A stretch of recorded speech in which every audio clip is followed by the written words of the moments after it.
Então, boa tarde a todos que estão participando e assistindo o programa Conitec em Evidência. Esse é o 6º programa de 2017 e esse programa tem como finalidade debater e aprofundar temas de relevância na área de gestão e avaliação de tecnologias em saúde, além de difundir os conteúdos da Conitec e dos núcleos de avaliação de tecnologias dos estados e hospitais, etc. A gente quer agradecer a todos que estão online, seja por vídeo streaming, através do link disponível lá no nosso site, ou pela videoconferência. Agora a gente tem o pessoal do INCOR, tem o pessoal do Hospital Universitário Getúlio Vargas, da UFAM. E o tema de hoje vai ser o estudo de caso da elaboração dos PCDTs de imunossupressão em transplante. Vai ser apresentado pela doutora Evelinda Trindade, que é médica, doutora em avaliação e incorporação de tecnologias no sistema de saúde. Atualmente preside o NADS, do Hospital das Clínicas, é assessora em avaliação de tecnologias em saúde da Conitec e da Anvisa. A doutora Evelinda vai ter 40 minutos para a sua exposição e no final desse período a gente abre para perguntas que podem ser enviadas para o e-mail conitec.evidência@saude.gov.br ou aqui quem estiver pela videoconferência poderá perguntar ao vivo. Doutora Evelinda, obrigada pelo aceite do nosso convite para falar desse tema que é bem especial e fique à vontade, seus 40 minutos. Obrigada. Então, boa tarde a todos, né? Nós vamos falar hoje de um exemplo de aplicação da diretriz da Conitec, sobre como fazer diretrizes, não é? Eu acho que é muito importante esse estudo de caso, até para a gente poder colocar essas bases, não é?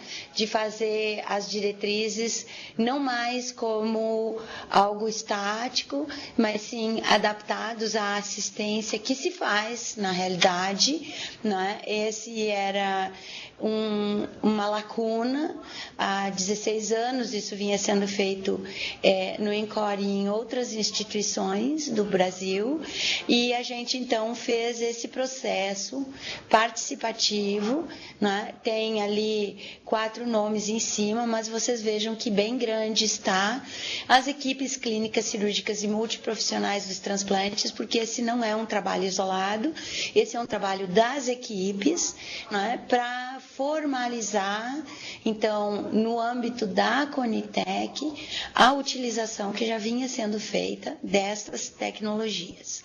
Então, para mostrar para vocês, o Sistema Nacional de Transplante é um programa que é dos mais dispendiosos do Sistema Único de Saúde. Ele é fundamentalmente público, não é? Existe muita responsabilidade, inclusive esta parte de responsabilidade fiscal no uso dos recursos públicos está bem salientada na Lei 12.401 de criação da Conitec. Então, é mais do que justo que todos estes processos cresçam e a Conitec ajude a formalizá-los, né? Então, uma inovação no SUS que começou lá em 68, não é uma coisa de agora, ela é uma escolha social, sem dúvida nenhuma. Foi o Dr. Zerbini, aqui do INCOR, que começou esses movimentos no Brasil, né? Ele educou a maioria dos transplantadores que hoje trabalham não só no coração, mas em outros órgãos também, né? O sistema tem uma estrutura que é federal e estadual, portanto, a nossa responsabilidade também como Secretaria de Saúde do Estado de São Paulo, sendo um centro, não é? Esses centros, então, eles são gerenciados tanto pelo Ministério quanto pela SES, mas de qualquer maneira todos os núcleos estão coligados, fazendo um programa bastante importante e no sentido até de prestígio para o Brasil, né? Porque é um programa de ponta, tá? Eles aumentaram, então, desde 2010, isso aí é dados oficiais do site do Sistema Nacional de Transplante, isso aí foi em 2013, hoje continua esse ritmo de aumentos, né? Então, vocês vão ver devagarinho que os centros também aumentaram e, sobretudo, é um transplante financiado publicamente. Existem filas de espera que decresceram ao longo desses anos, né? Existe um número de doadores que cresceram por próprio Ministério fazer campanhas de sensibilização às pessoas, né? Seja um doador, existem várias dessas campanhas que são feitas, né? Não se deixe esquecer. E o gasto é grande em imunossupressores, da ordem de 1,2 bi atualmente, cresceu ao longo dos anos e, obviamente, os líquidos de preservação dos órgãos também contam nessa conta aí, são medicamentos que são usados nesse programa. Então, esse exemplo é um estudo de caso destas tecnologias, tacrolimo, sirolimo e everolimo, que, como eu disse, não são de todo novas, fazem mais de que uma década e meia que estão sendo utilizados, não é? E a indicação deles é para resgate.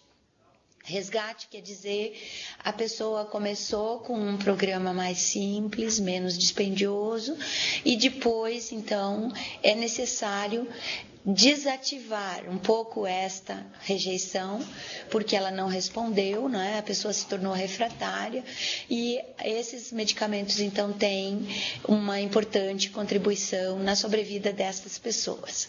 Quem demandou isto foi a Comissão Nacional de Incorporação de Tecnologias do SUS, né? Do Ministério, e várias equipes. Eu deixei documentado o nome das pessoas que trabalharam, né? A gente coordenou, mas de qualquer maneira, isso é um trabalho a múltiplas mãos, coração, pulmão, pâncreas, células hematopoéticas e fígado. São muitas pessoas que trabalharam para construir esses documentos.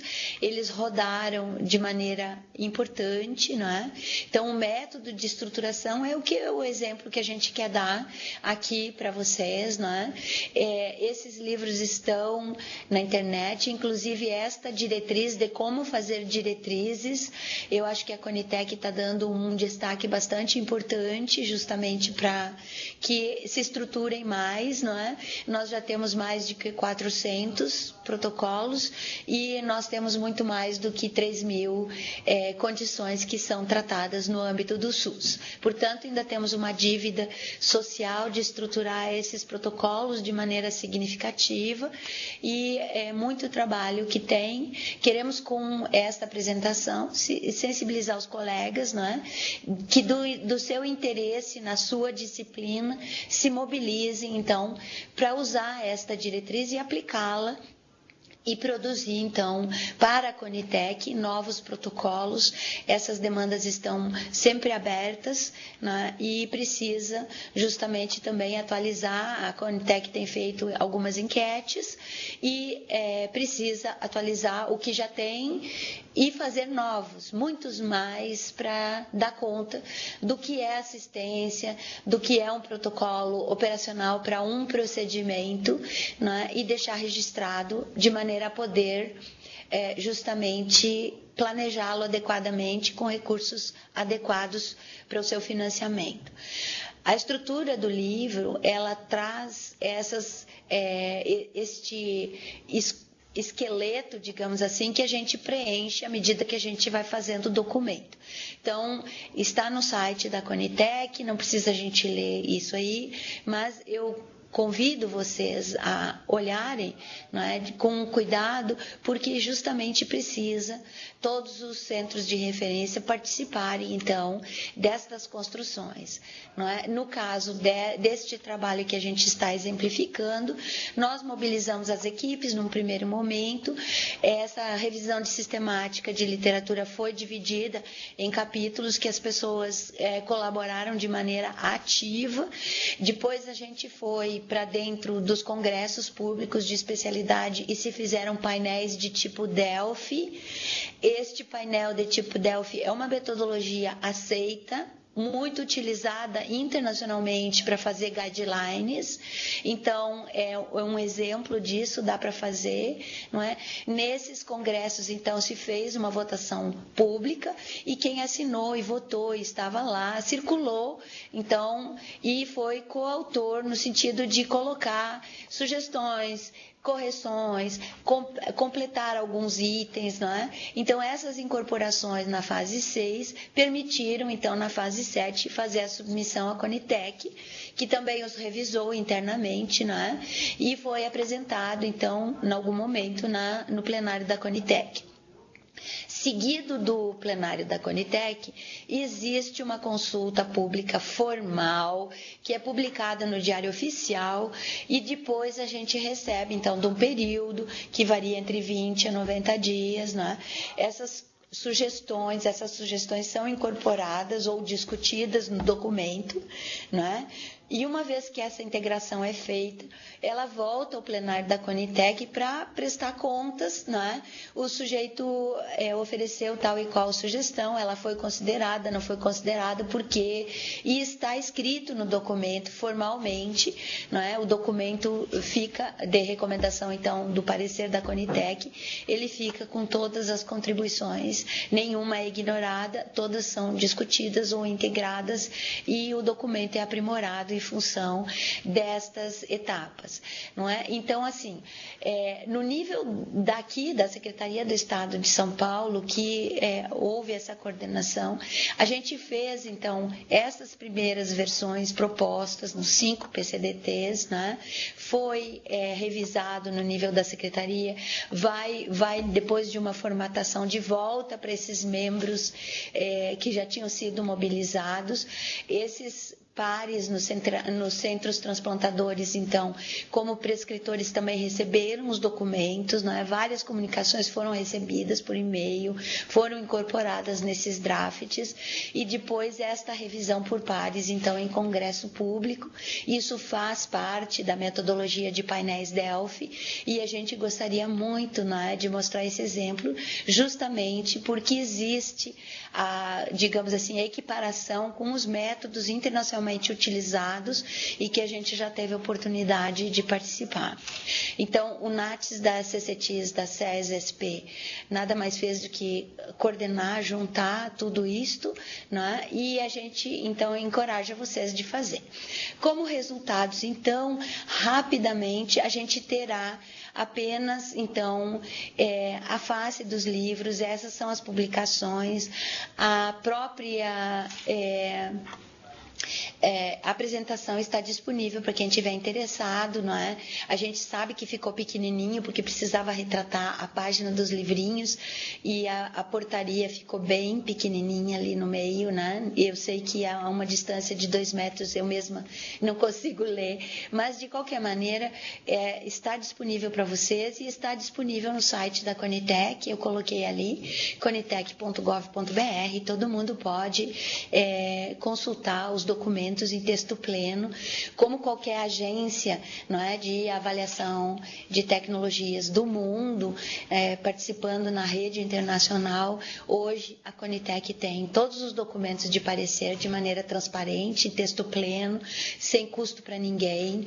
Então, são referenciais até para ser uma linha de base e no futuro, se vierem outros imunossupressores melhores, a gente ter essa comparação.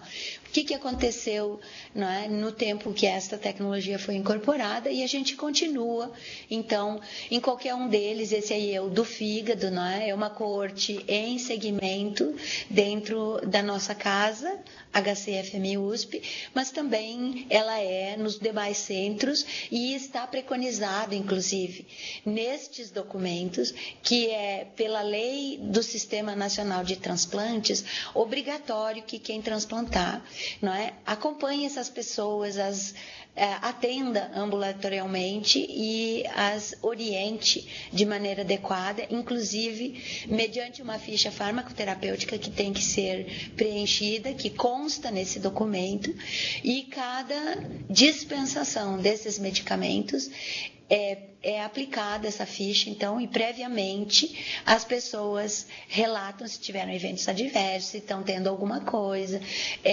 A pessoa que é farmacêutica, antes de dispensar, ela pode consultar um médico e ter a pessoa atendida na hora, se for o caso, não é? Então, depois que a gente incorporou estas coisas da consulta pública, eu botei aqui apenas alguns slides dessa parte do fígado, não é?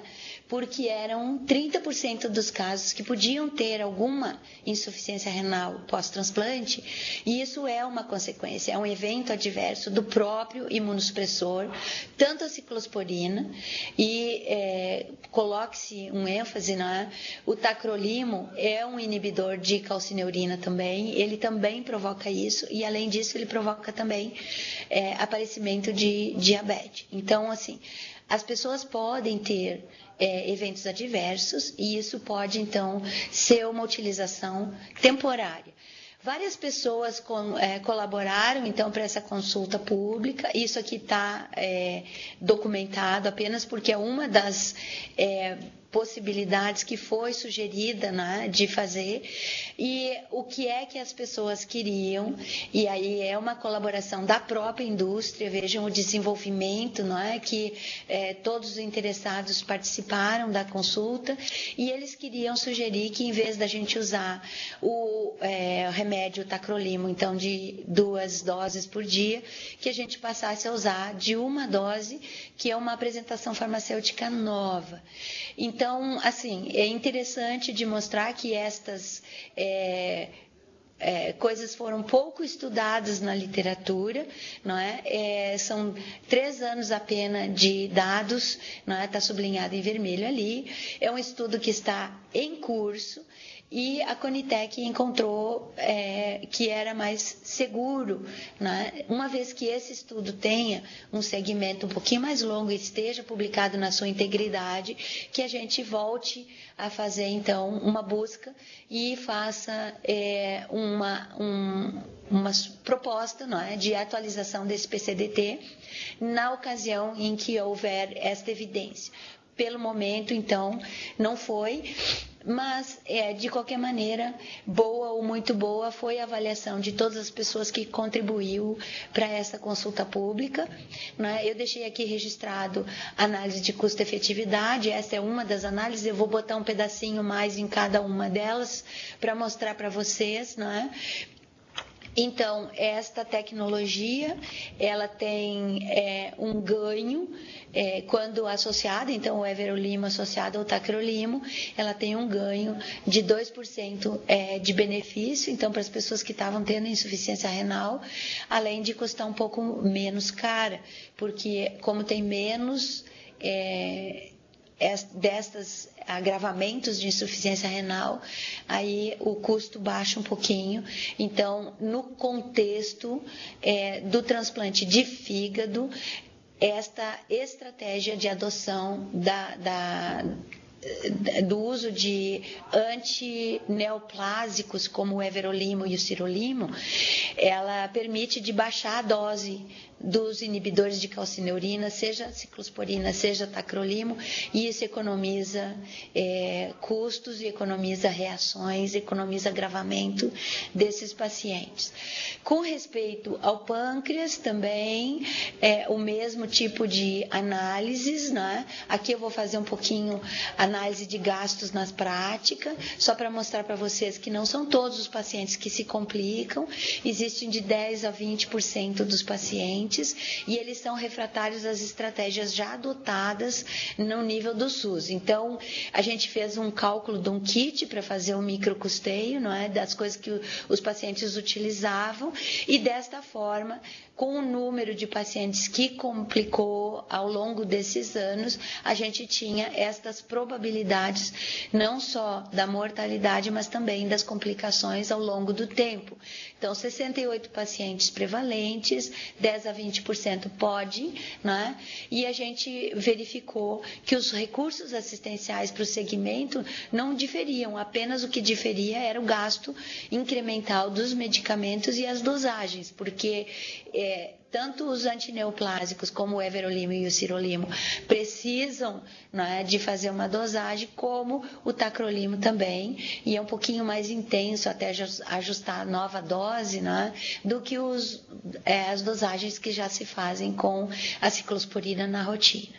Tá? De qualquer maneira, a Conitec também passou tudo isso em consulta, a gente incorporou as consultas, né? Houve, entretanto, menos contribuições.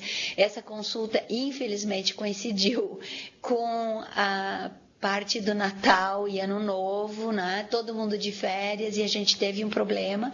E, de novo, essa empresa fabricante, né, faz essa proposição de uso de tacrolimo de liberação prolongada e coloca que não vai haver diferença de preço, a dose única diária, então, tendo esse benefício da função e de adesão, mas como já foi argumentado para os outros, né, essa é uma definição que vai ser feita no futuro, quando a evidência estiver completa e não um estudo em curso, né? Então, essa é a nova firma que fez a aquisição desse medicamento e é ela que está comercializando, então, agora este medicamento no Brasil. Passando ao próximo, então, aqui nós temos os transplantes pulmonares, também foi apresentado, consulta pública, tudo direitinho, igual os outros. Também é apenas um pedaço de casos, uma porcentagem desses casos que precisa usar com as mesmas considerações que os demais transplantes, né? Se tiver evento adverso, pode, então. E houve, então, 74 contribuições, grande parte dela foi de familiar, amigo e cuidador dos pacientes que já vinham tomando e que sabiam que havia dificuldade, não é, porque os hospitais não tinham o medicamento disponível. Então, aqui nós temos 73 que disseram sim, eu concordo, é muito boa essa avaliação, né? Mas, entretanto, uma pessoa, e eu botei aqui justamente para chamar atenção, né, que essas contribuições, ela tem um formulário, mas que a pessoa pode ir com calma olhar onde que ela qual é melhor. Então, essa que disse que não, era uma pessoa que era inscrita como paciente, né? Mas que na realidade deu um testemunho de que era mãe de uma criança com fibrose cística e que no futuro essa criança poderia ter a necessidade disto, então que ela gostaria sim que o remédio fosse incorporado, mas no começo ela escreveu não. Então isso é um dos aspectos da consulta pública que é para salientar para vocês. As perguntas são feitas, então, de maneira consistente, mas não sequencial, justamente para propósitos de validação dos diversos campos uns com os outros, e a consulta pública tem esse poder. Perdão, é bem interessante vocês olharem com cuidado os formulários, porque eles ajudam, inclusive, quando a gente está fazendo a construção do protocolo, né? Para colocar a experiência, então, de campo, colocar todas essas coisas e colocar a participação, então, das equipes. No caso do transplante de células halogênicas e hematopoéticas, células troncos, num primeiro momento saiu o nome do protocolo clínico como imunossupressão pós-transplante de medula óssea. Não é apenas de medula óssea, isso vai ser corrigido no futuro imediato, tá? É muito mais abrangente, né? Porque também se usa, embora com muito menos frequência, o cordão umbilical, e a gente tem outras fontes de células progenitoras também que são transplantadas nesses procedimentos assistenciais. Da mesma maneira, houve, então, contribuições a esta consulta pública, né? A gente está colocando aqui... Vou colocar aqui também, então, as pessoas, então, foram 8 profissionais de saúde que contribuíram para isso, e uma pessoa jurídica, e, de novo, a mesma empresa, né, do Tacrolimus, ela coloca essa publicação, que neste momento, com 3 anos de seguimento, para as células hematopoéticas, tem apenas 10 pacientes sendo seguidos, né? Então, é escassa essa evidência, ainda não dá para fazer. Ela, de novo, propõe essa negociação, né?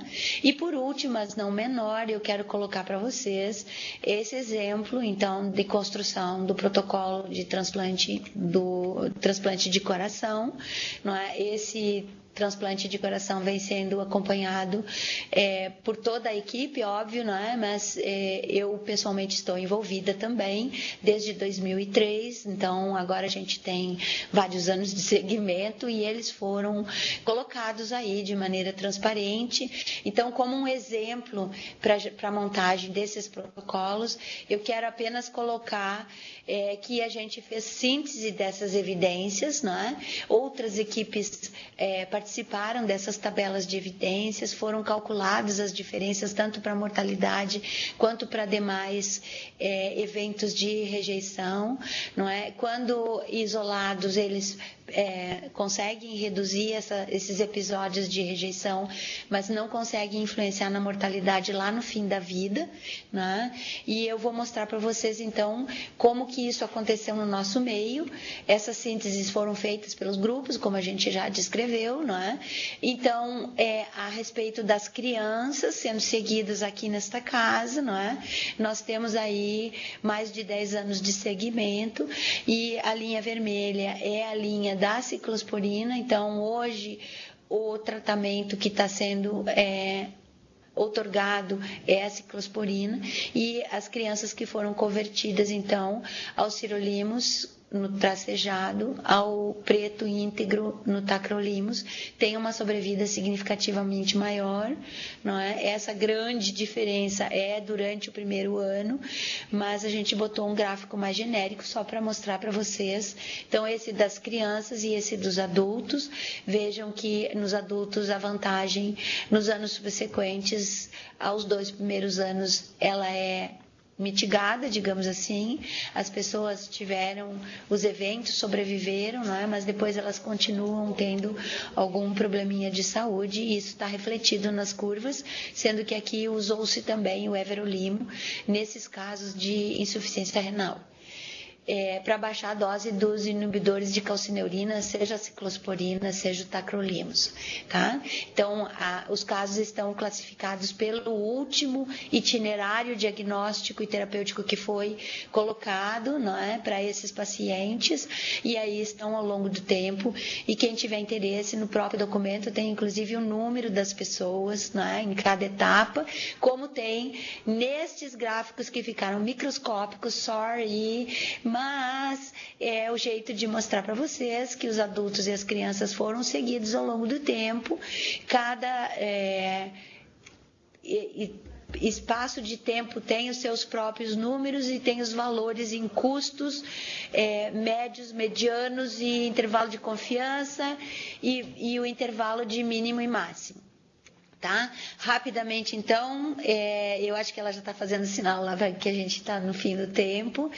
Só os custos, então, são sintetizados numa árvore com o Triade, né? A gente usou o Triade para fazer, e uma vez que esses números estão validados, a gente calcula o custo-efetividade, e aqui, desculpem, eu deixei em inglês, porque era do pôster que eu tinha aumentado, tinha ficado com melhor qualidade, eu botei aí, né? Então, são $50 a mais, mas tem 11% mais efetividade. Então, a gente está comprando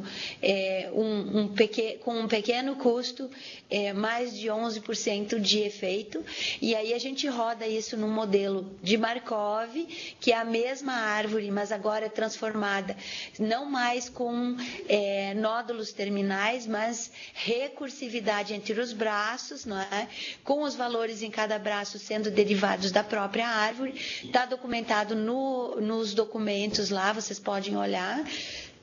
E, fundamentalmente, como impacto orçamentário, então a gente tem R$1,5 milhão para 1.000 pacientes no coração, tem no pulmão também 1.150.000 para 224 pacientes, no fígado, como eu já tinha dito para vocês, quase R$900 mil de economia para esses 525 pacientes, no pâncreas, entretanto, são 500 mil a mais para 68 pacientes, e nos de células hematopoéticas, então, R$116 mil para 329 pacientes, como resgate de transplantados, não é, que se tornaram refratários e estavam vivendo episódios de rejeição. Então, isso resulta numa soma global de impacto orçamentário para o SUS de 3,4 milhões, né? E foi votado favoravelmente, então, na Conitec. Desculpem também em inglês, porque esse aí estava lá no pôster, que está indo para o Mundial de Avaliação de Tecnologias na próxima semana, né? E a conclusão, então, é que a participação desses profissionais de maneira democrática, eles que são assistenciais, não é? Aumentou também para eles a educação em evidências científicas, eles que fizeram as meta-análises, né? O protocolo foi baseado em evidências e nos ajustes vistos da vida real. Essas coortes são mais do que a metade dos transplantes realizados no Brasil. Elas subsidiaram, então, essa decisão do Ministério da Saúde, né, no nível da Conitec. Óbvio que vão aumentar a transparência desses processos para a própria Conitec, porque está tudo colocado lá. É óbvio também que elas vão dar conta dessa avaliação de inovação, né? E último, mas não menos, quem são autores, né, não podem não cumprir com o próprio protocolo que eles mesmos escreveram.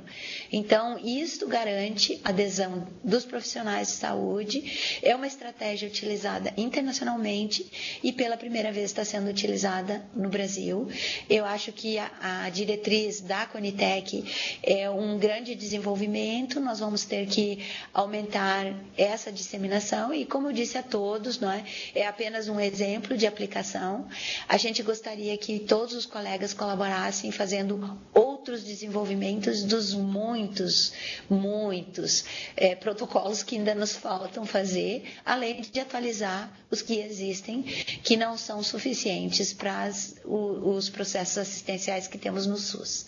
Muito obrigada a todos. Eu espero não ter passado muito do tempo, mas eu agradeço imensamente a oportunidade de apresentar esse trabalho para vocês. Eu acho que ele é de extrema importância, né, para exemplificar. E a Conitec tem deixado, então, todos os documentos de maneira transparente, como todos os demais documentos, né, dos membros da International Network of Agencies for Health Technology Assessment. Então, eu acho que agora a gente está num patamar muito bom. Ainda não temos tudo que precisamos, mas estamos crescendo na boa direção, e tentando justamente alcançar essa lacuna, né, de vários anos. Eu trabalhei em outras agências internacionais, eu acho que é do conhecimento de vocês, e eu gostaria que a gente pudesse ter o mesmo ritmo que lá fora. É importante, eu acho, para todos nós que fazemos avaliação de tecnologias, ter um patamar de inserção, não é? Isso é um reconhecimento da Comissão Nacional de Incorporação de Tecnologias no SUS.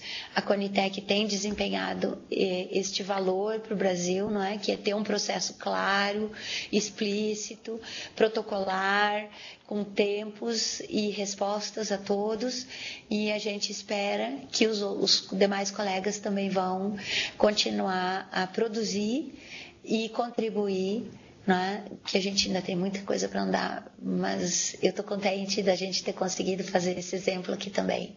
Muito obrigada.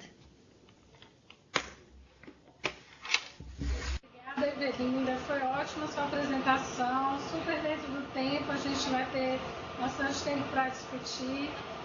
Queria parabenizar também por esse trabalho, porque foi algo inovador. Assim, hoje a gente já está tendo outras experiências de elaboração de protocolo, seguindo todo esse método, com a elaboração de escopo, seguindo uma metodologia padronizada, mas na época da elaboração desses protocolos foi mesmo um desafio, foi algo inovador, você envolver os profissionais de saúde da área que trabalham com aquilo, a gente conseguir um consenso, conseguir, como você falou, a obrigatoriedade de adesão às práticas, porque passou pela mão deles, eles foram os idealizadores da proposta, né?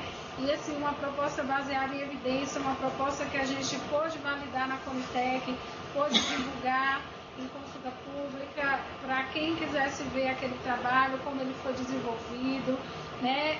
A oportunidade que a gente está tendo agora de apresentar essa experiência no Congresso Internacional, no HTA, na Itália, bastante reconhecimento que é um trabalho sério, é um trabalho transparente e que está rendendo bons frutos, né? Também destacar esse fato que você falou da própria evidência utilizada, ter coortes brasileiras, então a gente conseguiu construir a evidência em cima da nossa própria experiência, é algo também assim, muito valioso e que tem que ser destacado mesmo. Tem uma pergunta, mas antes de fazer eu quero abrir para o pessoal que está aí na videoconferência, se eles também tiverem perguntas. O pessoal da UFMG entrou aí, está com a gente, um grupinho bom, tudo bem? Fica aberto aí para a pergunta, Evelinda, também, se quiser fazer algum comentário.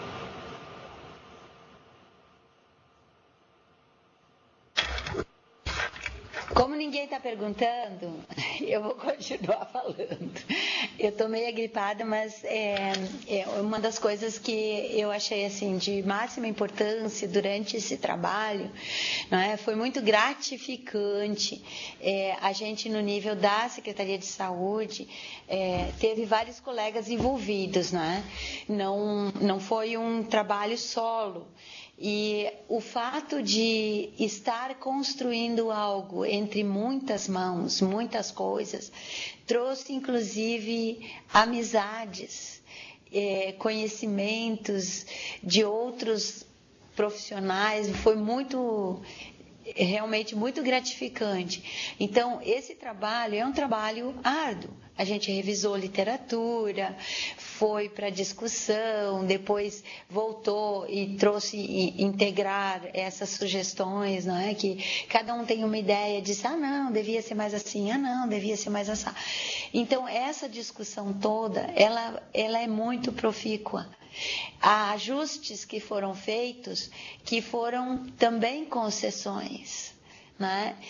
A própria utilização do tacrolimo como resgate, ela lembra muito a classe de analgésicos. Então, quando a gente fez a avaliação dos analgésicos para a Conitec, para atualização da Rename, isso também foi uma grande discussão.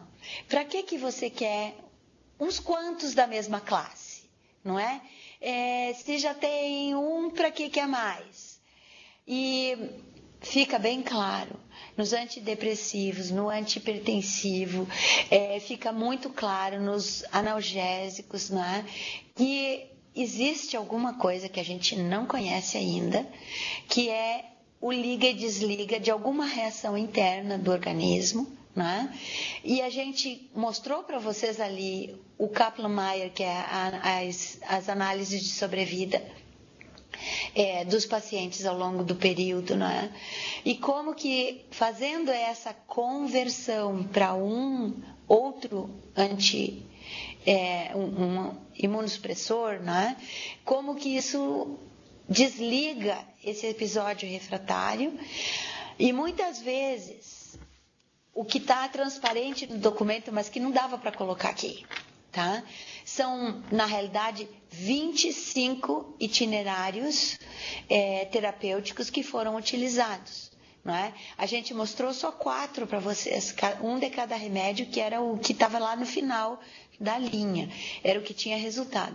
Mas vários desses pacientes, em algum período anterior, tanto da ciclosporina quanto do tacrolimo, ele usou um antineoplásico em algum período e teve que sair do antineoplásico porque ele deu evento adverso.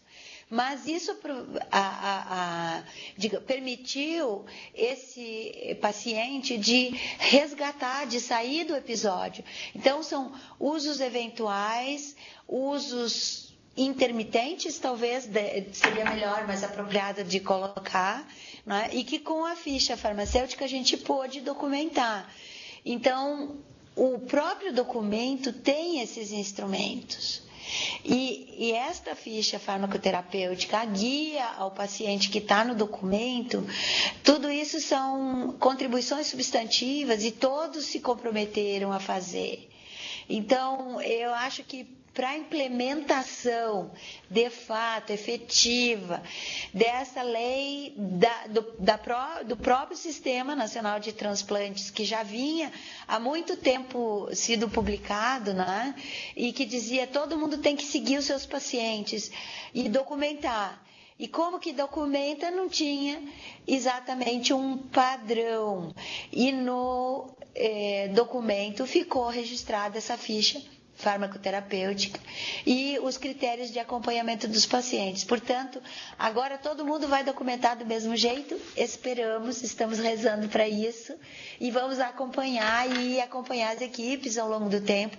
Agora que eles são meus amigos, entre as pinhas, eu acho que a gente tem esse benefício, né, de poder ter a liberdade de interagir com os colegas, e eu acho assim, foi uma experiência muito boa, profissional e pessoal, e eu encorajo todos a fazerem as mesmas iniciativas e se animarem a fazer mais e melhor.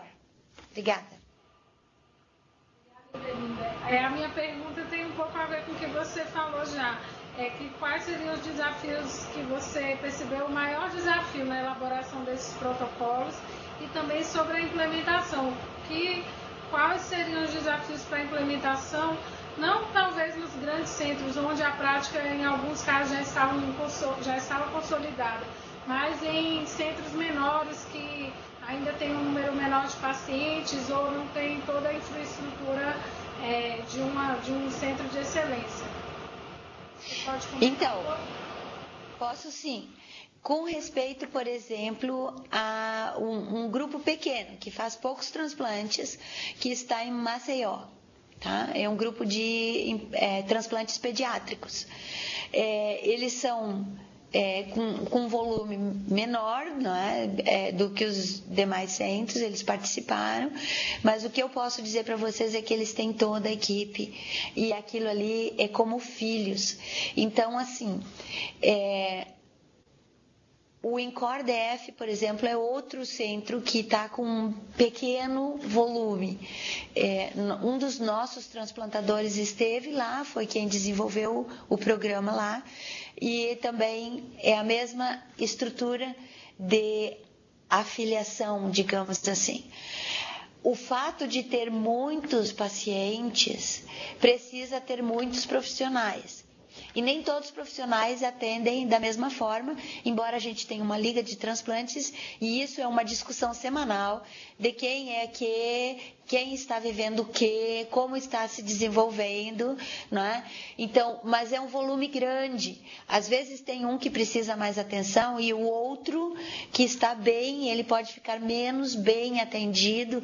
Justamente, isso é um desafio na Liga e por isso a Liga tem vários residentes, a Liga tem iniciação científica, então várias pessoas estão envolvidas e as reuniões são semanais e eu acompanho isso desde 2003. Tá?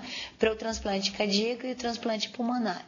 Para os demais, existem outros colegas que fazem esse trabalho, tá? Que foram o pessoal que ajudou justamente a coordenar os grupos. Mas o que eu quero dizer para vocês é que não importa o tamanho da equipe, do grupo, né? Importa é o compromisso com a nossa legislação. E a 981 do Sistema Nacional de Transplante, ela é muito clara. Uma vez que você transplantou aquele paciente, é sua responsabilidade. Olhar para ele, olhar por ele, encaminhá-lo, mesmo que ele mude de domicílio para outra cidade, é sua responsabilidade de redirecioná-lo aos colegas que vigem ali. Então, nós vimos os números dos pacientes naquele impacto orçamentário que eu mostrei como penúltimo slide ali, ou antepenúltimo, né? E a gente sabe que eles não são tantos assim. São alguns miles, se você considerar os transplantados renais. E neles também a gente tem ótimos resultados e tem um protocolo que está em atualização. Então, hoje, no Brasil, com uma situação de mais de 200 milhões de habitantes, nós temos 30 mil e poucos pacientes transplantados prevalentes. Ou seja, eles foram transplantados e estão sobreviventes. Esses 30 mil é uma coorte que está disseminada entre vários centros transplantadores, mas todos eles, como eu mostrei para vocês, têm um vínculo não só com o estado onde eles estão residindo, com o centro que os transplantou, mas também com o próprio Ministério da Saúde. Esse complexo funciona muito articulado, né? E é um dos programas que, sim, é dispendioso. Né? O programa dos transplantes, eu acho que tem 1,8 bi, se eu não me engano, como financiamento para esses 30 mil pacientes. Tá? E então a gente colocou agora um impacto orçamentário de 3 milhões frente a 1,8 bi e aos 11% de sobrevida a mais. Não é? Inclusive, assim, uma das experiências, e que está documentado no do transplante cardíaco, que é um desafio, né, é saber quanto que eles vão viver, né? Então, assim, aqui no INCOR, nós temos pacientes que fazem 27 anos que estão transplantados do coração. Esse moço que eu mostrei lá na foto, inclusive, né? E tem outros pacientes, assim, uma das nossas pacientes ano passado. E aí eu sinto nossa também, porque eu acompanho ao longo do tempo, né? Mas ganhou filho, ela é formada farmacêutica, ela trabalha também aqui conosco, né? E são pessoas que estão envolvidas no programa, são pessoas que levam adiante, que sabem que ganharam uma nova oportunidade de vida, né? Não são gatos, mas ganharam uma vida nova.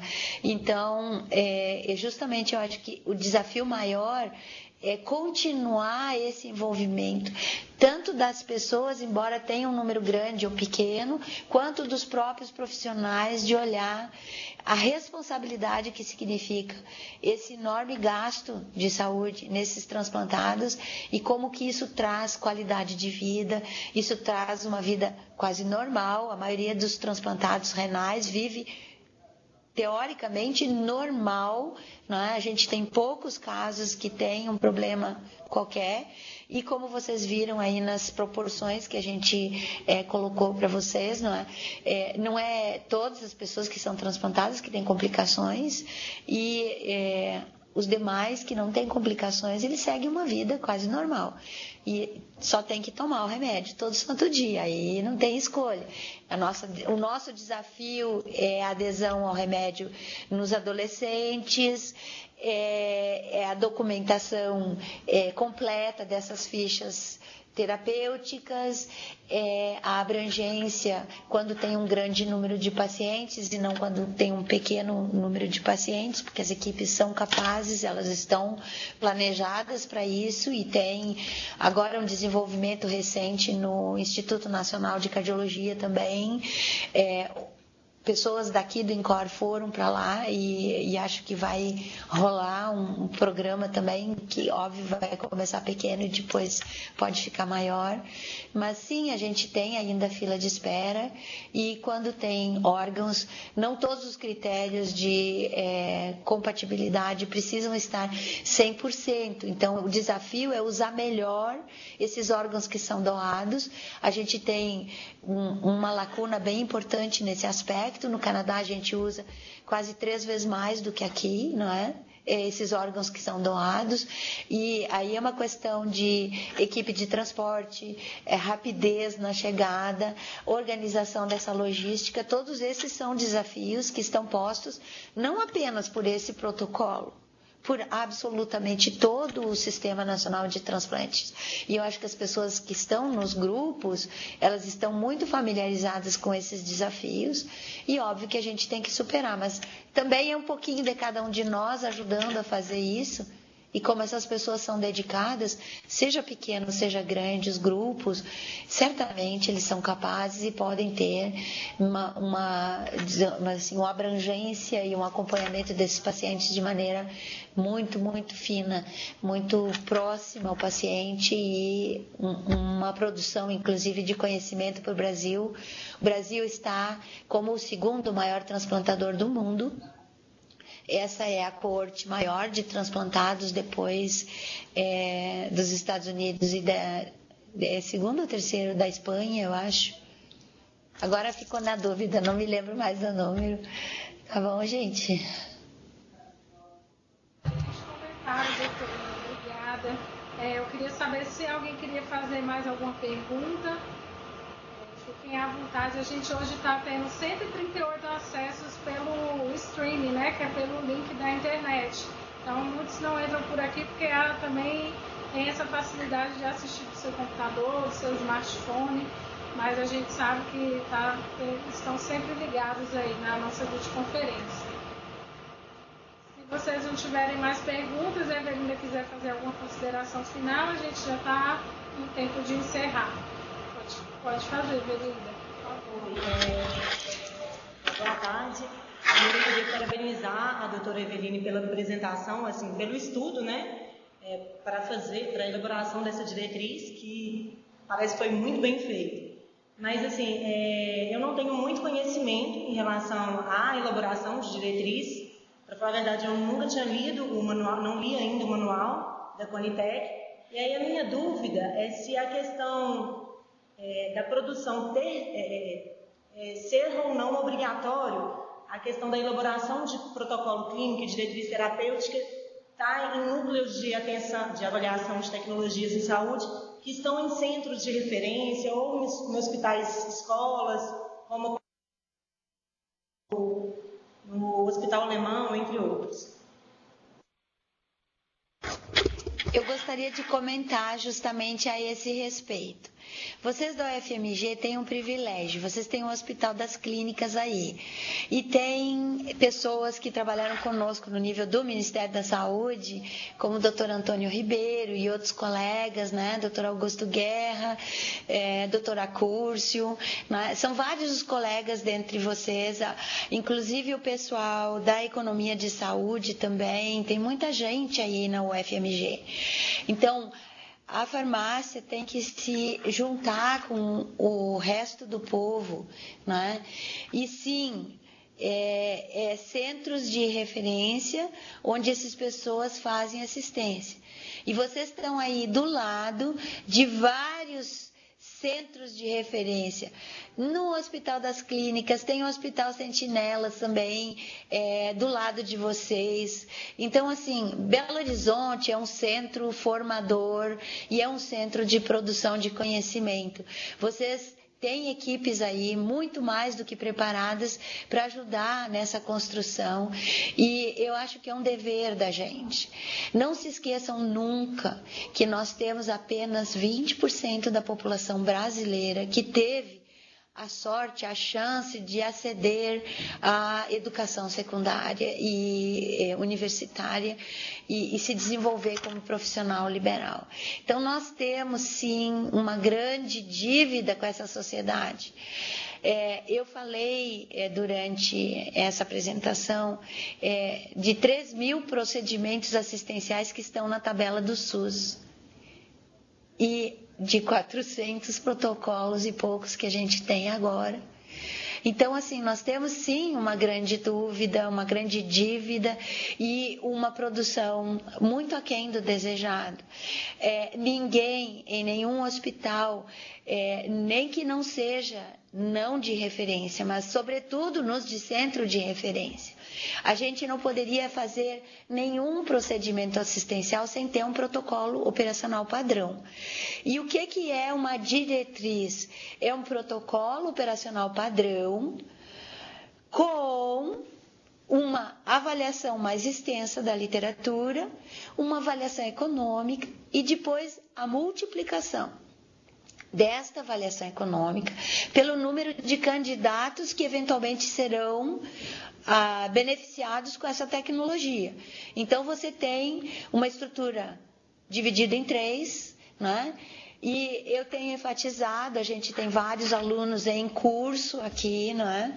E eles estão fazendo, então, mestrado com as avaliações de evidências científicas, não é? Então, as meta-análises, agora um exemplo clássico, a gente está revisando a tabela da endoscopia, não é? Já discuti isso com a tua colega aí, a Silvia, não é? E Silvana Kellis, tá? E justamente assim, a própria elaboração de meta-análises ou sínteses de evidências sistemáticas, não é? Elas podem servir como uma tese de mestrado porque é o ensino do método, não é? E esse é o objetivo do mestrado, ensinar o método. Então, uma revisão sistemática vale um mestrado, como hoje, contribuição original para esse país, uma avaliação econômica vale um doutorado.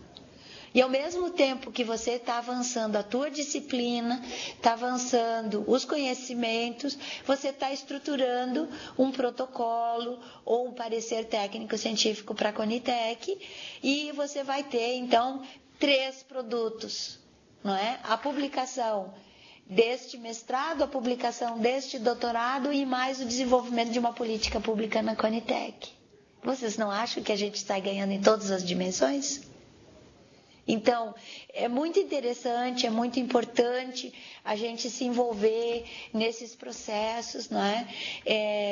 Eu acho que tem muito espaço. O Dr. Augusto Guerra levou um trabalho de dever de casa aí para a UFMG de mais de 10 PTCs para serem produzidos este ano. Vocês podem participar. Então, isso tudo vale, gente, vale muito, tá? São revisões sistemáticas, são avaliações econômicas, e se precisarem de ajuda, podem contar com a gente, tá? Nós temos feito e estamos dispostos a fazer mais e muito mais, e se alguém quiser se desenvolver, a gente também faz oficinas no contexto da Rede Paulista, né? E a gente pode acolher vocês e ajudar a fazer, sem nenhum interesse outro que vocês se elevem, porque a palavra em francês para aluno, élève, é para elevar os demais, para que a gente possa continuar crescendo e ser realmente um bom planejador para esse sistema de saúde, porque ele precisa muito desse planejamento e a gente ainda não tem suficiente. Tá bom, gente? À disposição, incondicional. Reitero as palavras da Evelinda, confirmando que é isso mesmo. A gente está aberto a a novos grupos elaboradores, pessoas que tenham essa conexão com especialistas, né, que também são importantes na elaboração dos protocolos, e também de pessoas com experiência em avaliação de tecnologias, porque a elaboração do protocolo envolve todo esse trabalho de busca da evidência, de avaliação crítica, de escrita das recomendações. A gente tem um guia de elaboração dos protocolos disponível no site da Conitec, e se vocês tiverem interesse em apresentar alguma proposta, tanto vocês quanto outros grupos elaboradores ou grupos que tenham potencial para isso estiverem nos assistindo, podem entrar em contato e a gente tenta fazer uma parceria. Vai ser muito bom. É só agradecer, muito obrigada, né, pela apresentação, foi maravilhosa, e pela disponibilidade de ajudar, que a gente vai com certeza precisar. Então, obrigada a todos e uma boa tarde. E tomara que essa semente dê fruto. Deus abençoe. Obrigada a todos os presentes. E a gente aproveita para convidar já para o próximo encontro, que vai ser no dia 26 de junho. É a doutora Marisa Santos, lá do INC, que vai falar sobre o tema ATS em doenças raras. Então, também é um tema bem interessante. A gente espera contar com a participação de vocês, tá bom? Por hoje é só, a gente agradece e até a próxima.